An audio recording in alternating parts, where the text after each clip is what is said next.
Well, good evening, everybody, and welcome to the second in this year's series of talks for the Society of Army Historical Research. With me on stage at the moment is Carole Divall, who is our speaker for this evening.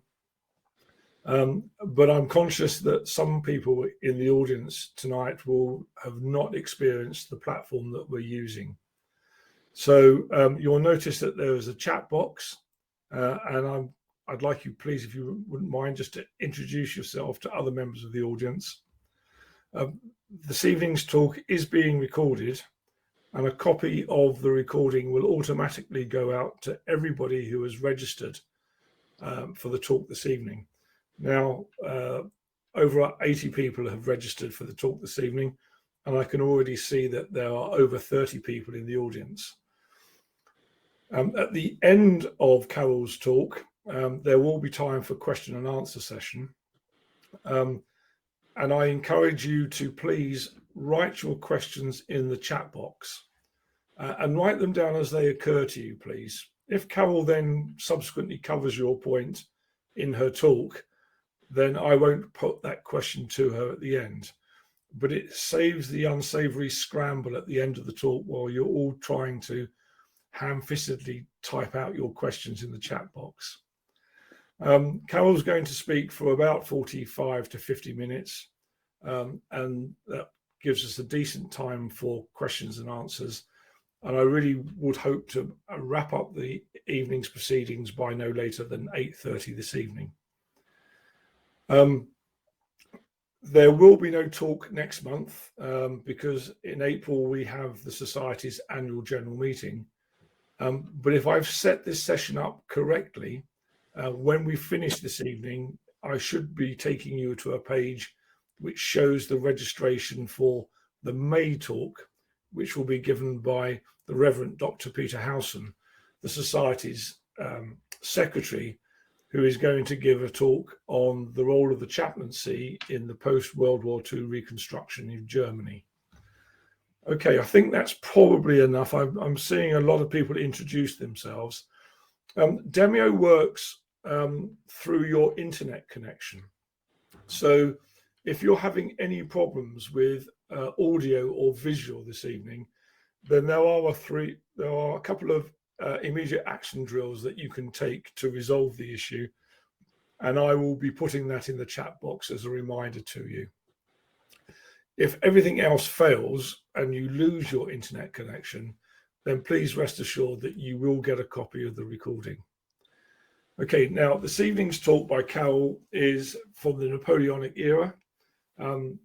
It's about the Battle of Vitoria, but it's much more than that. It's about the wider campaign. And I think I'm going to leave it to Carole to do the rest of the explanation. I will take myself off stage and I will be hovering in the background to make sure things go well. Over to you, Carole, and good luck. Thank you. Good evening, everybody. Right, I'm hoping that the slides are going to come up, Dudley. That's what I was waiting for. Right, just dear, you'll think I'm technically ignoramus tonight, the way things are going. Just a word about the title of this talk. I deliberately haven't called it Wellington and the Battle of Vitoria. Now, I'm sure we'd all agree to suggest that one can predict the outcome of a battle before a single soldier has reached the battlefield would be bizarre. But the interesting thing about the Vitoria campaign is that as it developed, it became more and more obvious that when the French were finally forced to stand their ground, they were very, very unlikely to defeat Wellington and his allied army. In other words, what I'm suggesting is that Wellington won the campaign and thus he won the battle. This, as anybody who's been to Vitoria will know, is the memorial actually erected in 1917 as a slightly beyond the 100 years since the battle, which of course was fought in 1813. If we backtrack, however, to the end of 1812, we'll see a very different picture from the one that emerges as the months of 1813 pass. Of course, there'd been the great achievements of 1812, Ciudad Rodrigo, Badajoz, Salamanca, but then, and I suppose the triumphant entry into Madrid. But then, of course, came Burgos, what Wellington himself called his worst scrape, although in typical Wellington fashion, he did add that he didn't think anybody but himself would have been able to extricate his troops from it. It was a demoralised army that finally got back to Portugal towards the end of November. The rain had started as soon as the retreat from Burgos commenced, and it went from bad to worse. The commissariat failed to supply food at various points of the retreat. Uniforms were falling to pieces, and of course they were lice-ridden, and the lice lay eggs, which carry various unpleasant fevers. Men, women and children just dropping from sheer exhaustion. And it didn't end there. The problem was that the sickness continued long afterwards. To quote George Wood of the 82nd, he believed that the sudden transition to comparative plenty brought on the most malignant complaints, especially fever, dysentery and rheumatism. The entire regiment was on the sick list for a considerable time. We had not a man on parade, not even convalescent to attend the sick. William Wheeler of the 51st actually remarked that they'd had to bury so many soldiers that their burial ground actually looked like a ploughed field. Yet, by May, when the campaign actually started, things had changed completely. Reinforcements had arrived. There was a strong focus on discipline, which of course had broken down during the retreat, as it always tended to. General George Murray had returned as Quartermaster General, and indeed his management of that aspect of the campaign couldn't really be bettered. There were parades, drills, field exercises, and interestingly, tents, because there's no doubt that the appalling weather had made the situation worse in those final months of 1812. And certainly by May, to use an expression, Wellington's army was raring to go.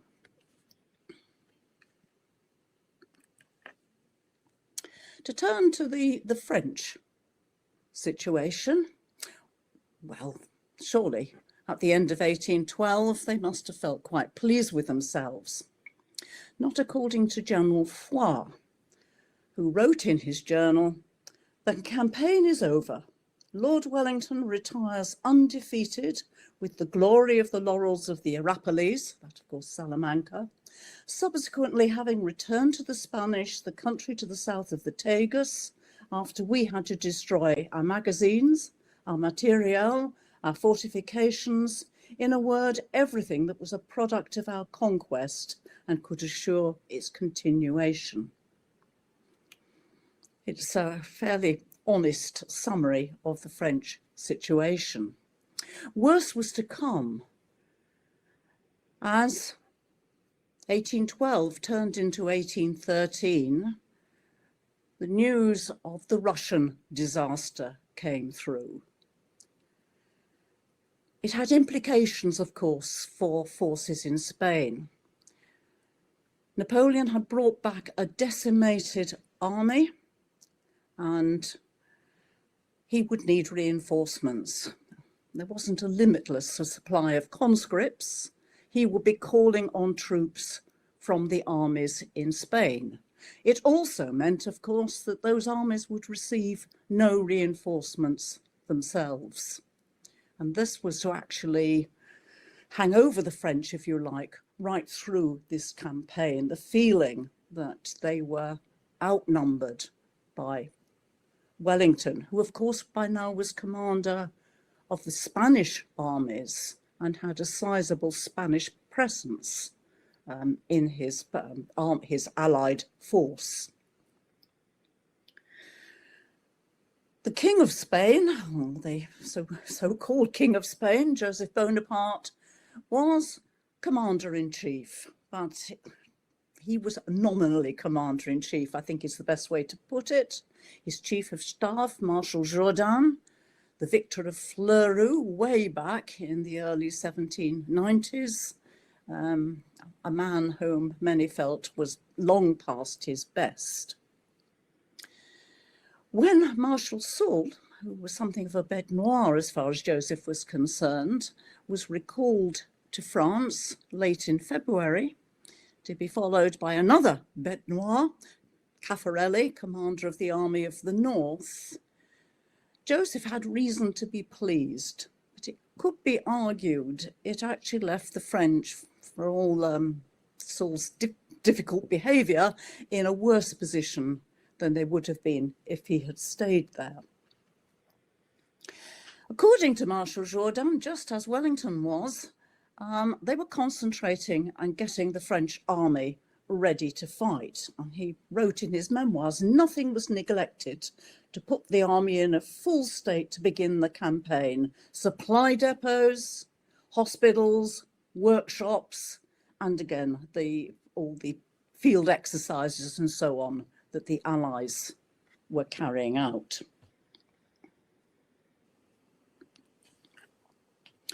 Right, I hope you can see this map of North Spain, because of course that's where we're going to be focusing on. So just a word about the armies of Spain. There were, of course, 5 of them.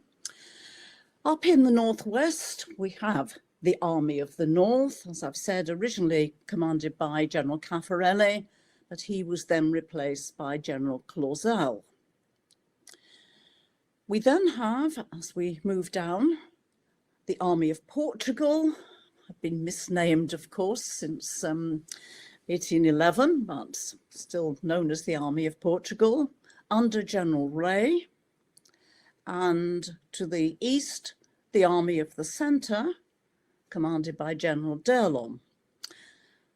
Finally, as far as our story is concerned, the Army of the South, this had been, of course, Soult's army based in Andalusia. That area had been lost, along with Extremadura, I should say, Murcia. And the army was now in Old Castile, which is towards the bottom of this map, commanded by General Gazan, who had replaced Soult. To the east, of course, we have the Army of Aragon under Marshal Suchet, but Suchet was fully occupied with the Anglo-Sicilian and Spanish forces that were challenging his position there, and he's going to be of no concern in the story that I'm telling tonight.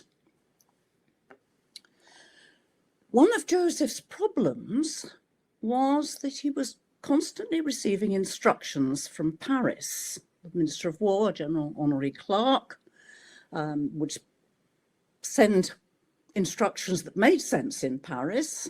Usually they took at least a month to reach Joseph anyway, and of course they emanated from Napoleon. Bad enough when Napoleon was in Paris. When Napoleon went off to deal with the coalition forces in Central Europe, then the situation became quite ridiculous. Before the campaign had even started, Joseph was instructed to establish his headquarters not in Madrid, but at Valladolid. The Army of the Centre and the Armies of the South, both to be stationed in Old Castile.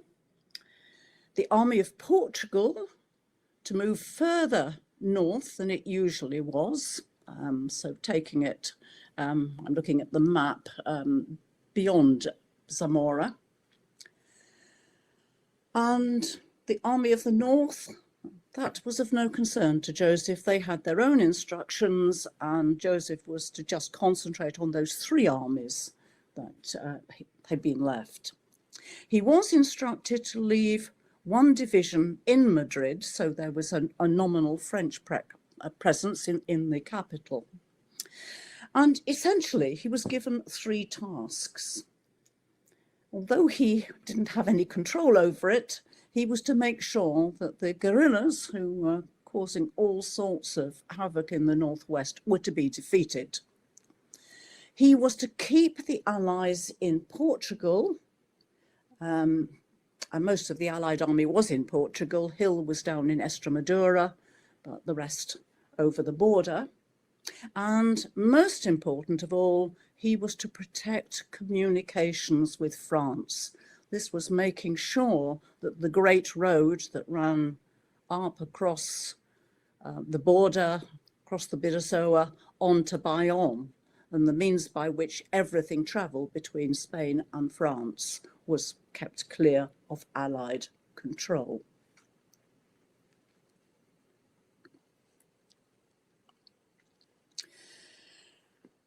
Up to this point, whenever Wellington had started a campaign, he had taken the road that led through Ciudad Rodrigo on to Salamanca. And that, in fact, was what the French anticipated would happen again. By the end of March, they were ready to defend the Duero against an Allied advance coming up from Salamanca. However, we get the first hint that Wellington was intending to do something different in a letter that William Gom, quartermaster to the 5th Division, wrote to his sister on the 11th of April, telling her that he had received an order from headquarters to proceed immediately to Trás Montes, and that's what the image is of, to reconnoitre a district of country through which it is probably intended part of the army should advance into Spain. Now, this was country that was considered impossible for an army to advance across. Infantry, yes, no baggage, and certainly no guns. Well, Gom was able to report that although the locals that he'd spoken to seemed convinced that it would be impossible, certainly to bring guns across, he believed that it might be difficult, it would be challenging. Obviously, it's a country of tracks, steep, uphill, downhill, but he did reckon that it could be done, and that presumably is what he reported back to Wellington.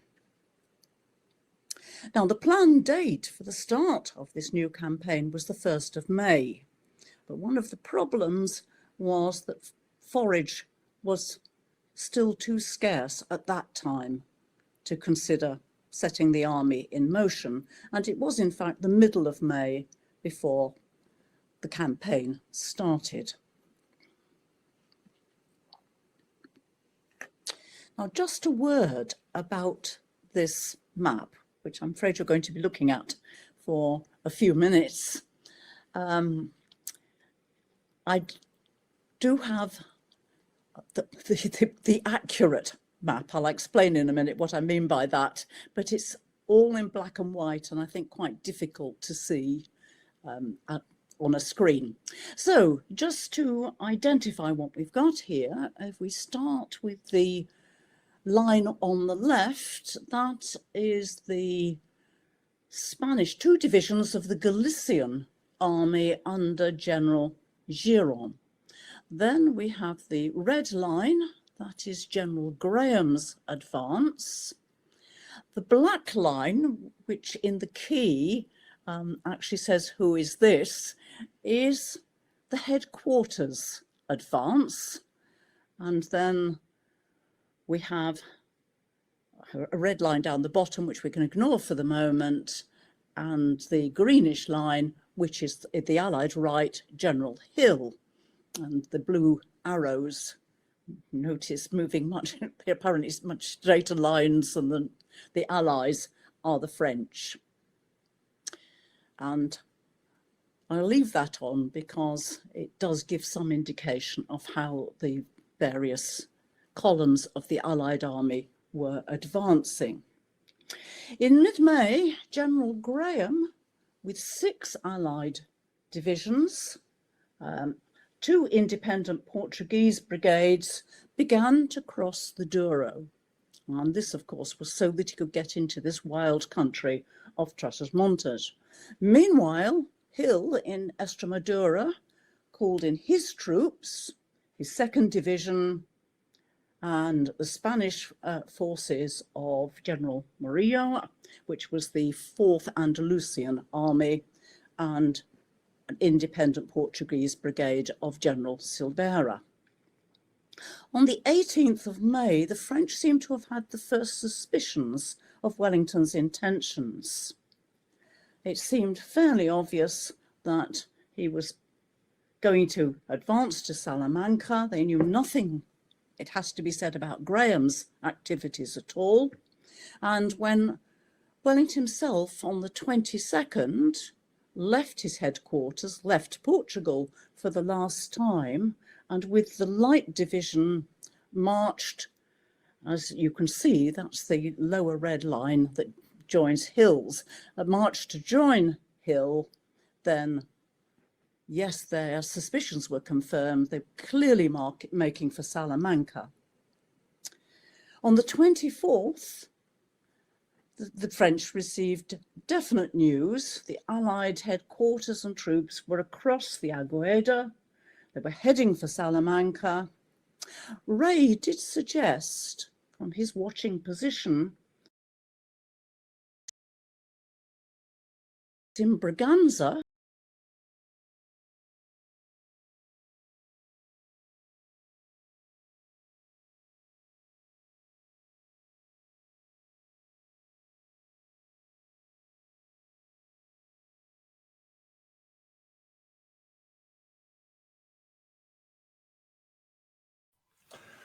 Okay, we seem to have lost Carole slightly, so bear with us, please, whilst she reconnects. She's still there. I can still see her.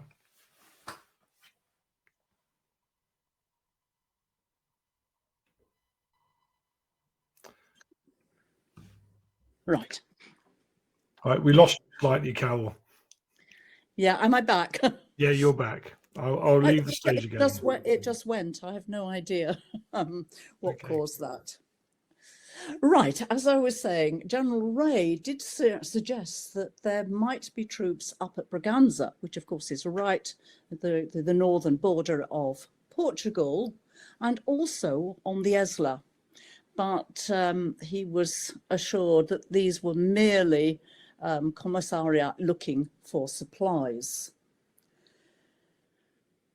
The division that had been left in Madrid was under the command of General Laval, and Marshal Jourdan now realised that there was no point hanging on to Madrid, and Laval was ordered to evacuate the town. He was very reluctant to do so and very tardy about doing so, and that this did hold the French up when they should have been on the move and extricating themselves from what were very quickly they would realise was a very difficult situation.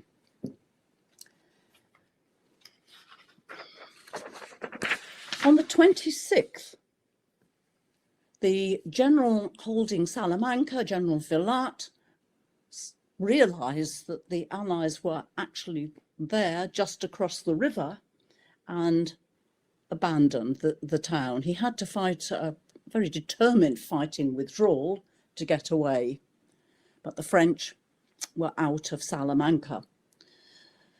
Hill actually stayed in Salamanca for another 6 days. This was quite deliberate because Wellington slipped away without being detected and went to join Graham, who by this time had all his troops in the very north of Portugal, waiting to advance towards the Esla, which would, of course, show the French that their attempts to take a position on the Douro had been completely outmanoeuvred.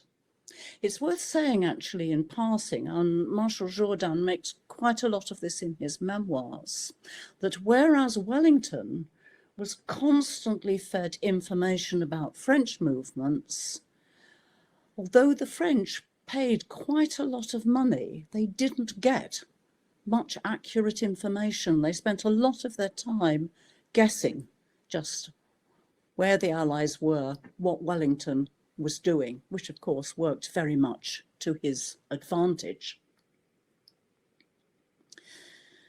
No, as I said, so Graham now advanced to the Esla. It's not the easiest river to cross. The 7th Division, or one brigade of the 7th Division, were the first to be sent across, and it was only because they had some cavalry with them whose stirrups they could hang on to that they weren't all swept away. A pontoon bridge was then built. It's interesting, these pontoons had given a great deal of trouble. They'd taken a very long time to come up from Lisbon, and indeed another reason that the campaign couldn't start until they'd actually arrived. But with the pontoon bridge, all Graham's divisions were able to cross the Esla. As for the French, well, they abandoned Zamora, they abandoned Toro, Tordesillas, and when Laval finally joined from Madrid, they had no choice but to retreat along the Great Road. This wasn't a disaster. They had plenty of depots there, and they also had some strong positions. Should they have to stand and fight and had the choice of ground, then the situation wasn't hopeless. It might be added, by the way, that they were under the impression that Wellington had about 50,000 troops. He actually had 75,000, possibly rising as high as 80,000 as the campaign went on, which meant that the French, with something between 50 and 60,000, were outnumbered.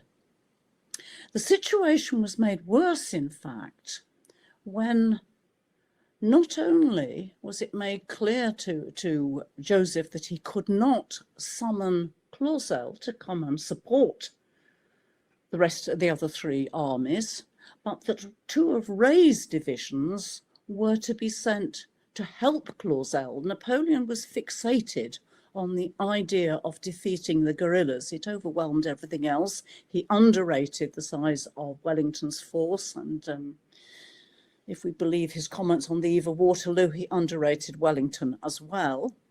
And the result was, of course, that the French were even more seriously outnumbered. In fact, it reduced Ray's force to just 1 division, because his 4th division, General Foy's division, had been up in the Asturias for some time. So the French, very much on the back foot, outmaneuvered, because they never for a moment suspected this advance up the Trash os Montes, so that they're moving north.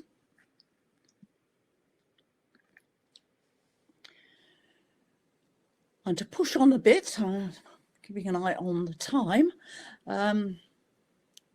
we get to the point where Wellington plays his next stroke. We're moving towards Burgos now, and it's actually worth saying, it's quite interesting if you read the journals, letters, etc., of particularly the British troops, even those who hadn't been at Burgos in 1812, and it was only a part of the army that Wellington took with him, had heard the stories that it was a very difficult nut to crack, and they were actually dreading the thought of a second siege of Burgos.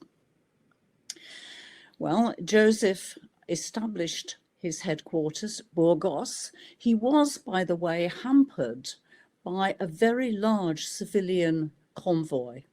When Laval left Madrid, he was joined not only by court officials and so on, but by Spanish people who had thrown in their lot with the French and knew it would not be safe to stay. Not just the people, but unfortunately all their possessions as well, and all the officers' baggage and so on and so forth. And one thing that Joseph did do was to send the convoy on before the rest of his troops marched, and that's we're into early June by now. It turned out to be a mixed blessing, as we shall see. Joseph did have some idea that it might be possible to make a stand at Torquemada, but it was pointed out that although in one sense it was superficially strong, should the French be defeated, it would be impossible to retreat. And so the retreat up towards Burgos continued. The problem for Joseph was when he got to Burgos, he realized that the supplies he'd anticipated finding there had actually been eaten up by the civilians attached to the convoy. In other words, it wasn't going to be possible to hold Burgos. By this point, Wellington is very close to the French, close enough to feel that it's time to test them.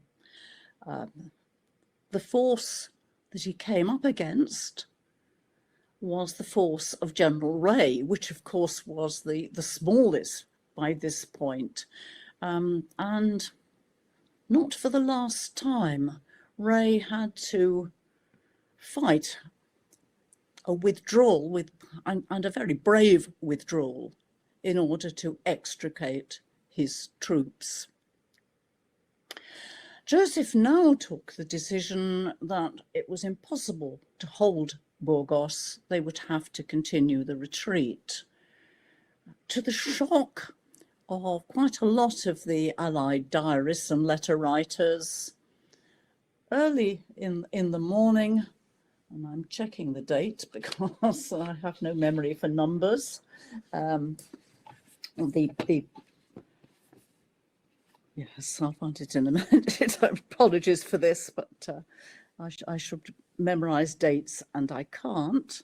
Yes, on the 12th or 13th, in fact, of June, there was an enormous explosion early in the morning. And as the dust settled, so to speak, it could be seen that Burgos had been blown up. In fact, the French engineer in charge had got it completely wrong. A good number of civilians in the town, but people of Burgos, were killed. The cathedral was damaged, and even some French troops, the last French troops moving out, were also killed. While the French now continued up the Great Road up towards Vitoria, Wellington concentrated his own forces on crossing the Ebro. The French actually expected him to follow them up the Great Road, but just as he would have been quite happy to face up to the difficulties of getting his troops across the Treasure of Montes, he was equally prepared to take them across the upper Ebro. Again, this was territory, interestingly, that no army during the Peninsular War had marched across. And the soldiers found they didn't meet the resentment of people who'd been marched over by both Allies and French, who knows how many times during the war. Suddenly there were amazing things like fresh butter available. I suppose, yes, if you've done without it, it would be very welcome indeed. Now, as you can see from the map, as the French are marching up to Vitoria, Wellington has effectively turned their position. And when they get to Vitoria, Joseph recognises this is where they will have to make a stand. There was some suggestion that they could advance on to Navarre, but Navarre was a barren area, certainly wouldn't support an army which had no supplies to fall back on. And so Vitoria was where the stand would take place.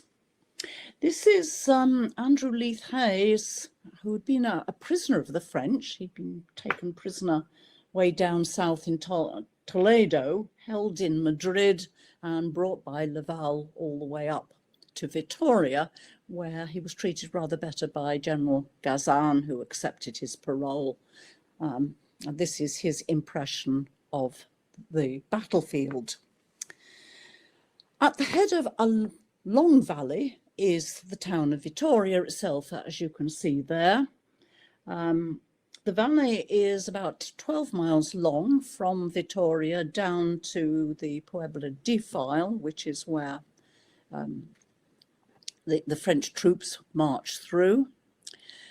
And it's about 6 miles wide at its widest point. I have several pictures of it, so we might as well see them. As you can see, rising ground, in fact, on all sides, with this flat valley in between. And that's looking from the other side. Again, you can see the picture. And through it flows the river Zadora. And this is actually the bridge of Tres Puentes, which we'll meet in a moment.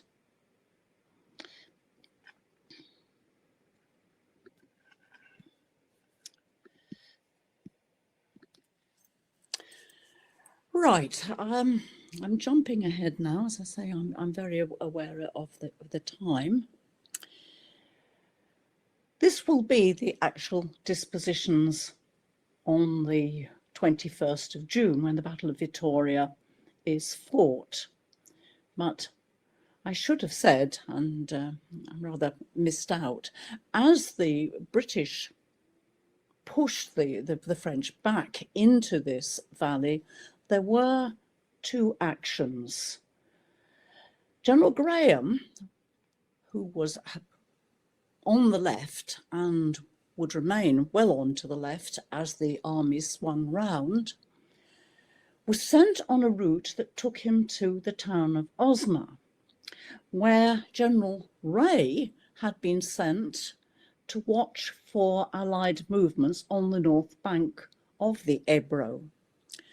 There was a sharp, hard fight, and once again, General Ray was forced to wage a fighting withdrawal, which again he did.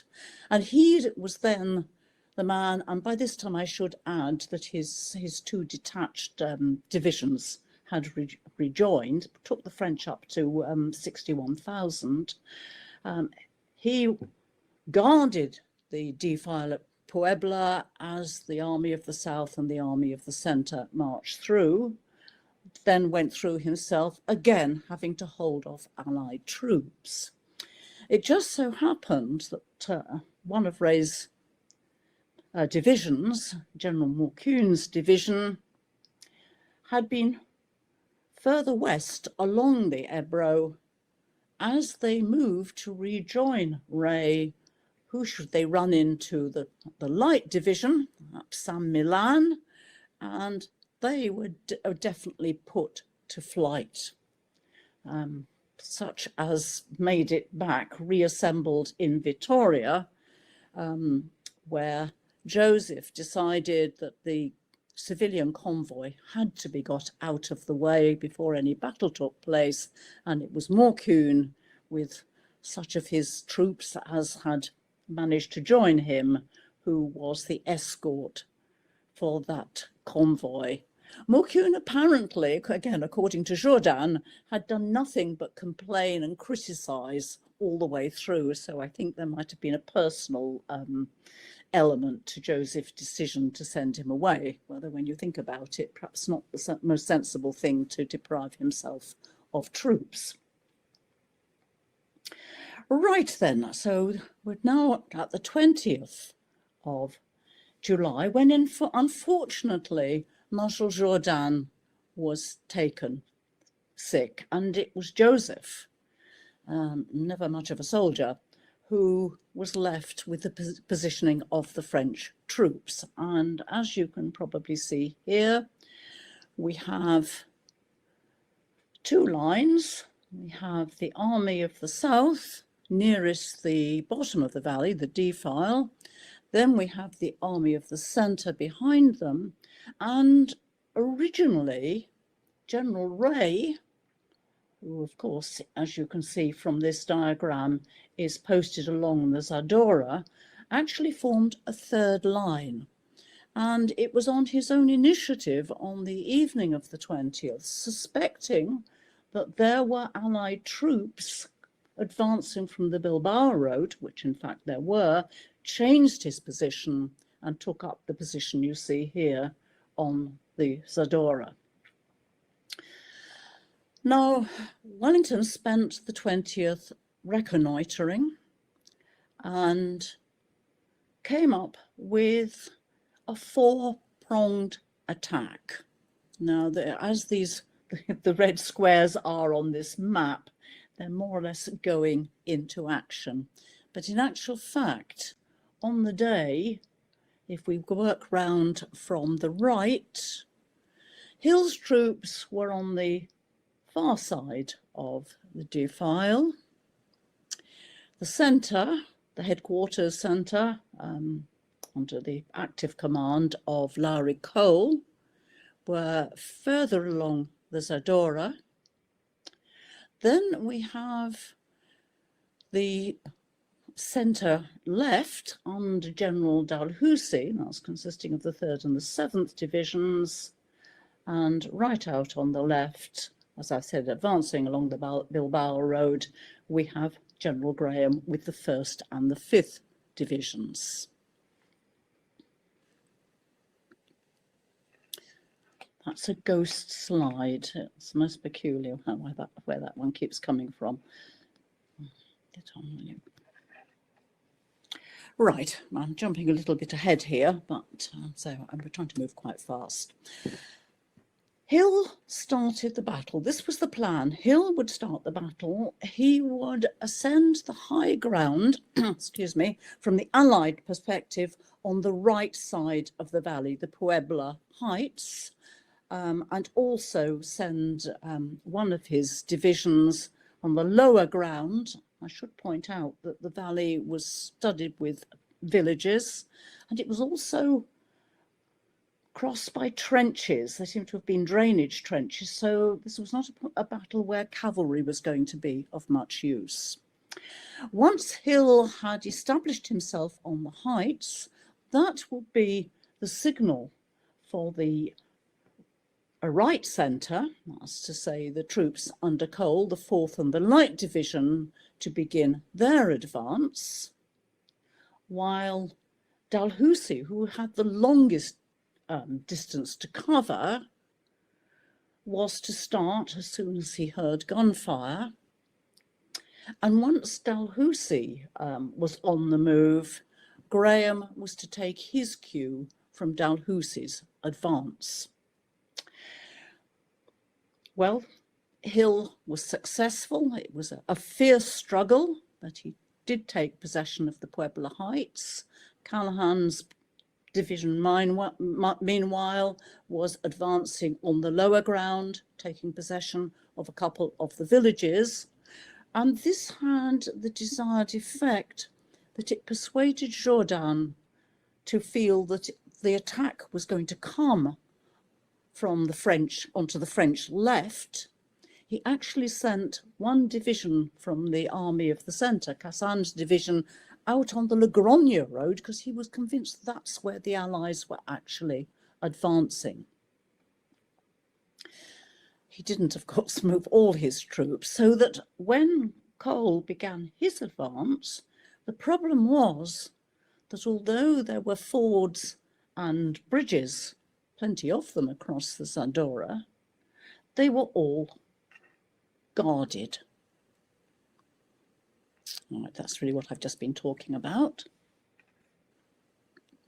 Okay, where's my... I see what's happened.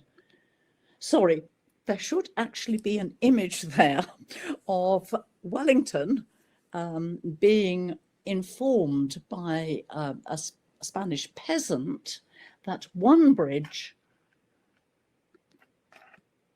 had not been fortified, and this is the one I pointed out in the image, Tres Puentes. And so Kemp's brigade of the Light Division was sent there. You can see it's a real hairpin bend, and indeed was able to cross the bridge. However, that was as far as he got, because there was a strong French force on the other side, and so even though these troops were across the Zadorra, they couldn't go any further. Now, in the meantime, Dalhousie's two divisions have been making their advance. And that's, of course, the 3rd Division under Picton, the 7th Division, which was Dalhousie's own division. Unfortunately, one of the British brigades of the 7th Division got lost. And Picton arrived early, and as Picton was inclined to, grew very impatient. He kept asking the various staff officers that were galloping around, "Are there any commands for me?" And every time he received the answer, no. It became very clear that, and I would point out that Dalhousie was only in command of this column because he had reached the rank of Major General one day before Picton. So Picton was seething anyway. He finally decided that he would take matters into his own hand. He crossed the Zadorra using fords. He immediately sent General Colville in charge of one of his brigades to move up along the Zadorra, taking a couple of villages as he went. And then when Dalhousie arrived,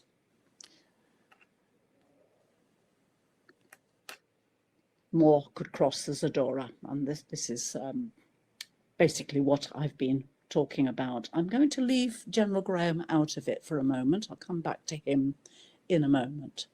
So at this point, the French are very much under pressure.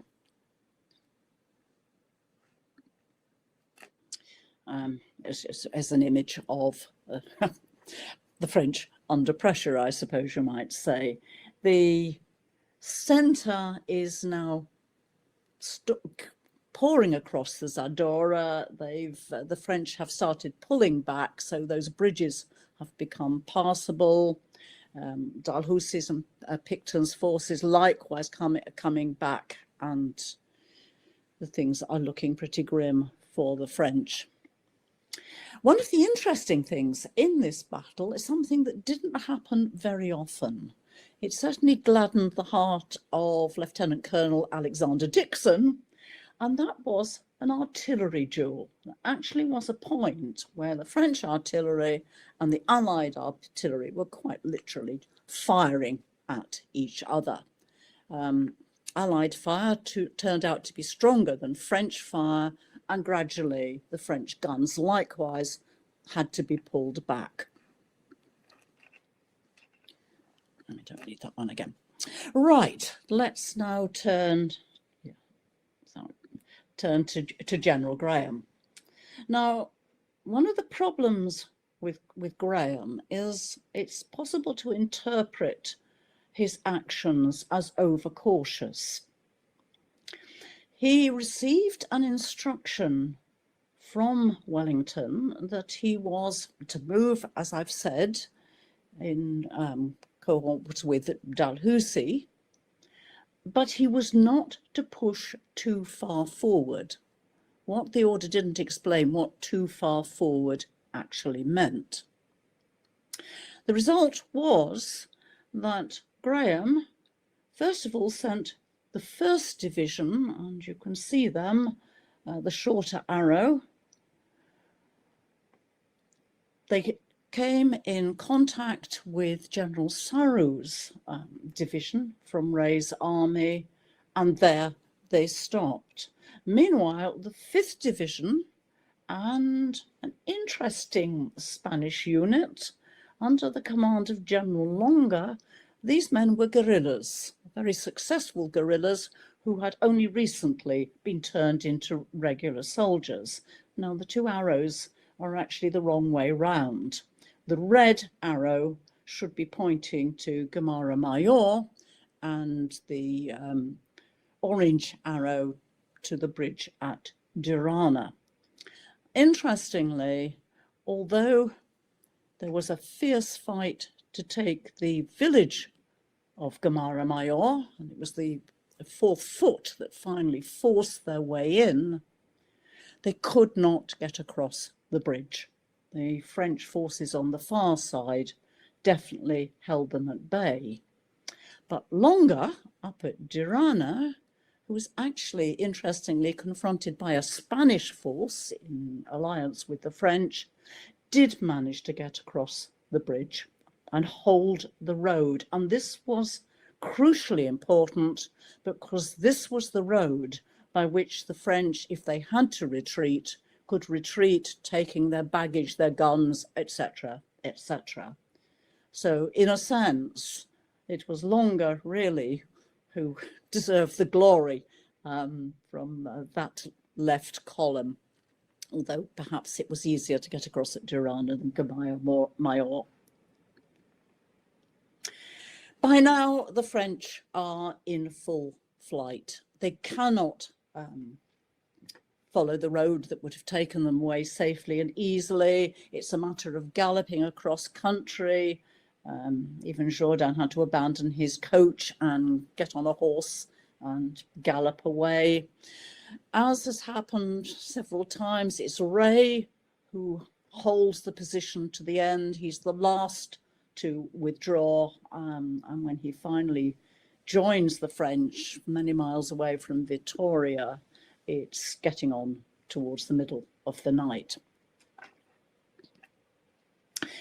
Rather nice cartoon sums it all up. You can see, well, it's probably Joseph galloping away on the right, celebrations on the hill on the left, Frenchmen being prodded and blown in the air and whatever else. But it wasn't quite the end of the story.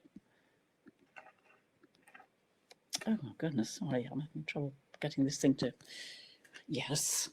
This is the occasion when Wellington called his men the scum of the earth. Because when they got to Vitoria, and it has to be said, neither Hill's troops nor Graham's actually got anywhere near Vitoria. They, in each case, stayed where the point they'd reached when the French retreat was no longer needed following up. But the other troops, and it wasn't just men in the ranks, plenty of journals make it clear the officers were the same. Here was all the French baggage abandoned, not the stuff that had gone with the convoy, but the officers' baggage, anything else that might have been acquired because they were carrying all sorts of treasures off with them. And it was a free-for-all. This particular picture actually shows what happened subsequently. You found something, you didn't really want it, you wanted to turn it into money, so auctions were held. What I think to Wellington was the biggest blow of all was that Joseph had just received the money to pay his troops. And of course, Wellington was always in a dire need of money. Most of it disappeared. He never saw it.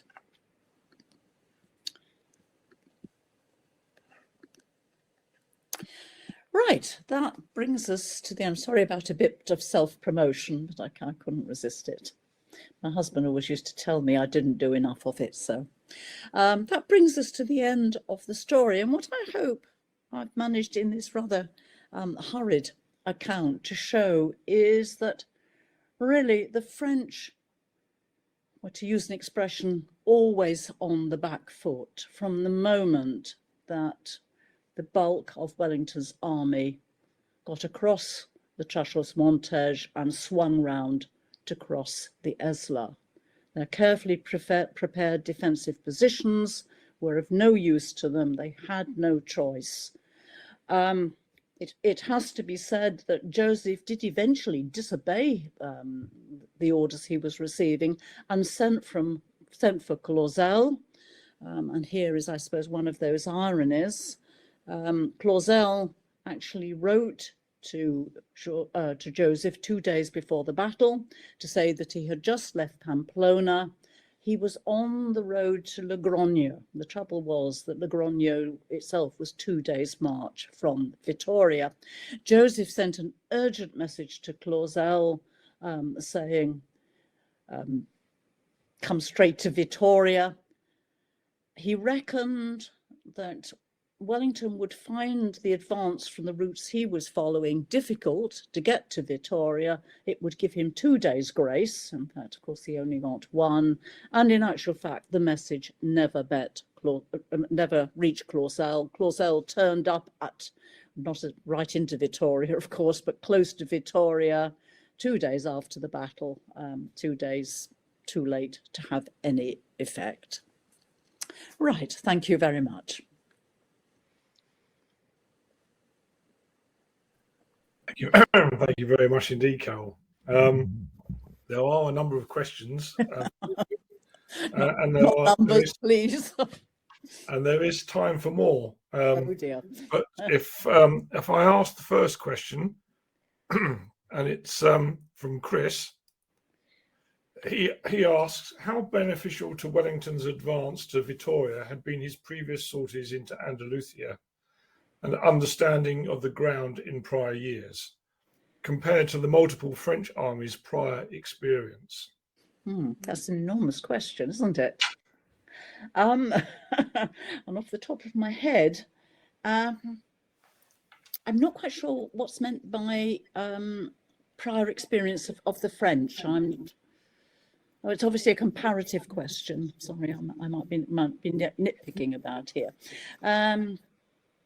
His previous sorties into Andalusia and understanding of the ground in prior years. I mean, one of the things I would say about Wellington, that he had a very good ability to read the ground and to see its possibilities. I mean, he obviously did that at Vitoria itself. I'm not sure how I would compare it with French army's prior experience. They'd certainly enjoyed a lot of victories, but then, so had the Allies. I can't quite see the answer to the question. Okay. Sorry, John has asked, why were the French surprised? I thought that Salamanca in 1812, where Wellington beat 40,000 Frenchmen in 40 minutes, disabused the French of the notion that Wellington was purely a defensive general.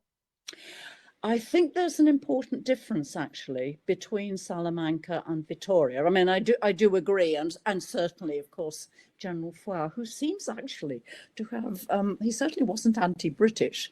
He actually hailed Wellington as the new Marlborough, of course, after Salamanca. But it is worth remembering that at Salamanca, first of all, Wellington was actually retreating. And secondly, yes, he was in a position to attack, but he was waiting for Marmont to make a mistake. Whereas at Vitoria, he was on the attack from the beginning of the campaign. His objective, if you like, was to push the French beyond the Ebro. It was what he'd hoped to do when he advanced to Burgos the previous year, and of course hadn't managed to do so. And when he came to Vitoria, it was the French who were in a defensive position. They had no choice. At no point could they have taken the attack to Wellington. It was always going to be a matter of standing their ground. So, yes, I do take the point, but I think the thing to remember about Salamanca is that from the French point of view, Wellington was withdrawing, and yes, they should have seen he certainly had that capacity to attack. But if you get it into your head that as generals, a defensive general. And it is worth remembering that very nearly at the end of 1812 was the second Battle of Salamanca, and one can say that, you know, Soult lost the opportunity to attack, but again it was Wellington who withdrew. So I don't think you can really say that they were I don't think they were taken by surprise by the time we get to Vitoria. Okay, thank you. They knew he would attack, but it was a matter of when and where exactly, or how he would approach that valley. Thank you, Carole. You notice I've taken my camera off for a second, so I'm not distracting the audience. Alexander has asked, presumably this campaign was something of a staff work masterpiece for the Allied army, but how much latitude was there for the individual column commanders? Not as much, I think, as another commander might have given them. There was some brilliant staff work, and so much of it, of course, emanating from George Murray, who perhaps was a man whom Wellington trusted sufficiently to give more latitude to than he did to most of his subordinates.